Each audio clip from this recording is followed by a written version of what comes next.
સુરેશ સોનાવણે, એક standing committee member, Surat મહાનગરપાલિકા। સુરેશભાઈ, જણાવો કઈ રીતે ખાડી પરિસ્થિતિ જોવા મળે છે અને આને કેટલી તમે સુરત મહાનગરપાલિકામાં રજૂઆત કરી શકો?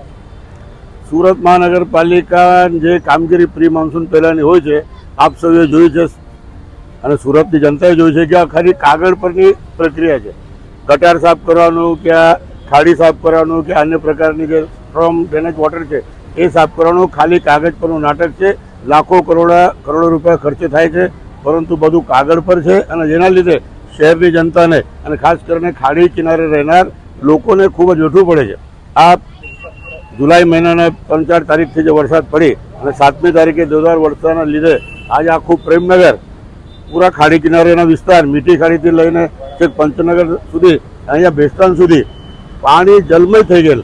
પરંતુ આ કુદરતના પાપે નહીં, પરંતુ આ માનવ સર્જિત પાપે, માનવ દ્વારા ખાડીઓ ઉપર કરેલ દબાણ કુદરતી વહેણને આ મિલેનિયમ 4ના ગજરા બંધુએ ડાયવર્ટ કરી દીધું છે। જ્યારે તમે કુદરતની વહેમને ડાયવર્ટ કરો તો કુદરતનો પ્રકોપ તમને ભોગવશે ને એ ભોગવવાનું કામ આ શહેરીજનોને, નિર્દોષ લોકોને ભોગવવું પડે છે અને જેના લીધે 50 લોકો આ અતિવૃષ્ટિમાં ગુજરી ગયા છે। હજુ સુધી રાહત લોકો સુધી પહોંચી નથી। પ્રેમનગરમાં 1000 ઝૂંપડાઓ છે, 800 સુધી પહોંચે છે। દરગાહ છે, પ્રેમનગર છે, ઘણા બધી વસ્તીઓ છે, નામ લિસ્ટ આખું લિસ્ટ 1 કલાક લાગશે। તો સરકારે તાત્કાળ, હર્ષભાઈએ જે જાહેરાત કરી છે રાજ્ય સરકાર દ્વારા 6800 રૂપિયાની, એ ખૂબ જ અપૂરતી છે।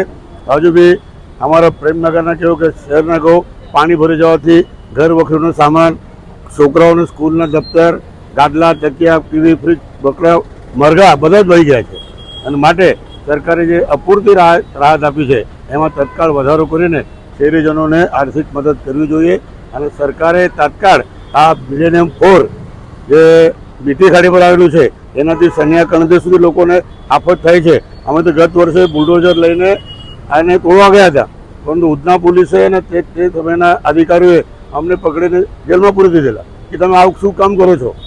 પરંતુ આજે અમે નહીં કરીએ, પણ અત્યારે સરકારની જરૂર છે। સરકારે સુરત મહાનગરપાલિકાના સત્તાધીશોએ જે માનનીય મુખ્યમંત્રીશ્રીએ કીધું છે કે 15 મીટરનું ખાડીના સેન્ટરથી તમે ખુલ્લા કરો। હું તો કહું કે 9 મીટરનું જ કરો, જે પહેલે જે સરકારે નક્કી કરેલું આ બ્રિટિશના સમયથી છે। ખાડીથી 9 મીટર પર કોઈ પણ દબાણ થવા જોઈએ નહીં। તો આ 9 મીટરનું દબાણ તોડવા માટે સૌથી પહેલાં આ મિલેનિયમ 4થી જે માનવ સર્જિત આફત ઊભી કરે છે આ લોકોનું આ મિલેનિયમ 4 માર્કેટ તોડવા જોઈએ। તો મને લાગે છે કે શહેરની જનતા અને ખાસ કરીને ખાડી વિસ્તારના લોકો આરામથી રાત્રે ઊંઘી શકશે। અને તો થોડું વરસાદ આવે તો લોકો પોતાનું ઘર બહાર લઈને કંઈક સ્કૂલોમાં તો કશે કોર્પોરેશનો એમાં આશરો ઢૂંઢવા જાય છે। કેટલાક સામાજિકને સંસ્થાઓ લોકોને ભોજન આપે છે અને સરકારની આર્થિક સહાય અપૂરતી છે। તો આમાં પણ સરકારે તત્કાળ વધારો કરવો જોઈએ, અન્યથા શહેરની જનતા અને અસરગ્રસ્તો રોડ પર આવશે। માટે મારી માનનીય CR પાટીલ સાહેબ, કેન્દ્રીય જળમંત્રી શ્રી અને હર્ષભાઈ સંઘવી સાહેબ, ઉપમુખ્યમંત્રી શ્રી ગુજરાત રાજ્યની વિનંતી છે કે તત્કાલ આ ગરીબો તરફ ધ્યાન આપો, અન્યથા આ ગરીબો રોડ પર આવશે અને આપણા ન્યાય માટે લડત ચલાવશે।